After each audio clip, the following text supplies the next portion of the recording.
So I really grew up in the minor league baseball business. My father purchased a minor league team when I was a senior in high school. So my summer job was to, I went to University of Delaware, pack up, drive down to South Carolina. So that was my summer job. Mostly on the grounds crew the first couple summers, but really doing anything that the team needed. During that time, I had a passion for the business and really loved it, and got into it full time after I graduated from college. Was really fortunate to learn the business from the ground up, it being a family business, and at that time a really small staff, so I just got to learn a lot about the business, fell in love with it, and then got out and worked in high school education, high school athletics and education for 20 couple years, and then learned of this opportunity and the new ballpark and the incredible ownership group that we have. All those things were really appealing for me to get back into the business. Our involvement in the community is, we're such a public business, and we have the ability to give back so much to the community, and that's really been a focus of our ownership group and our staff, is to host as many charity events and nonprofit events as we can at the ballpark, because we really want our impact to go beyond the baseball game and the 63 games that we host every year. We want our impact to be greater than that. So that's really been a focus of our organization from the beginning, is to impact the community in as many positive ways as we can. We're actually going to start a foundation in 2025, the Boxcar Nation Foundation, which will give us another arm to be able to impact the community in more positive ways. Going into this, you think you got it all figured out, and this is going to go great and that's going to go great, but until we open the ballpark and we get fans in the ballpark, you don't really know. But just the response that we got from the community, the positive response that we got once we opened the ballpark back in May, has just been phenomenal. So I'm really proud that we had a positive impact on the community. I think Hagerstown missed baseball for the 5 years that it didn't have it. And now that it's back, I think people are fully taking advantage of that opportunity. So I'm certainly glad to be a small part of that.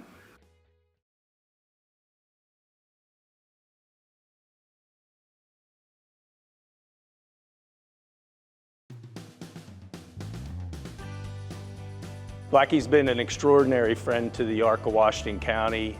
In my 12 years as the executive director, he's graciously shared his time, talent, and treasure with the organization and the people we support. Also being a founding establisher of our Dancing with the Stars event, which has raised over $1 million for the organization, and more importantly, helped Washington County understand who the Arc is and what we do. When I think of the attributes of Blackie Bowen that really make him the businessman who deserves to be the business person of the year, I think first of vision. I also think of the tremendous loyalty that Blackie inspires. I have been with Ewing Oil Company for 27 years, and after about a year at Ewing Oil Company, I said to myself, this is going to be the last place I ever work.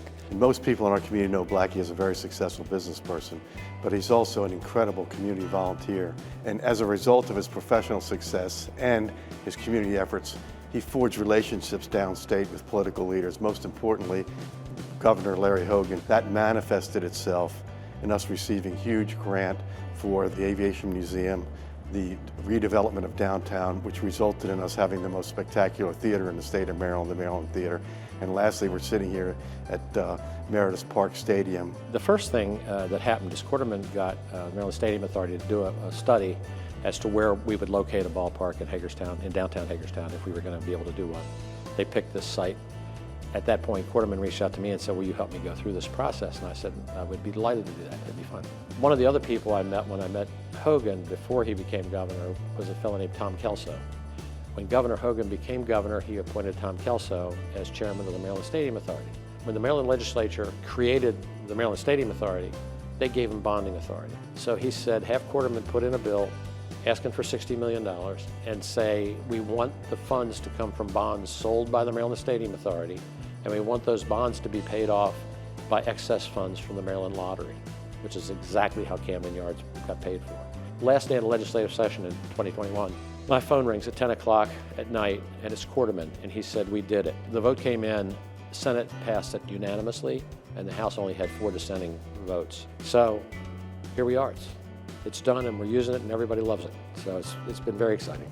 If you ask Blackie or you want to give him a compliment, he will say, I didn't do very much. He's always giving credit to somebody else who was involved in those, but those of us who know Blackie know what he has accomplished. So congratulations, Blackie, on this well-deserved recognition.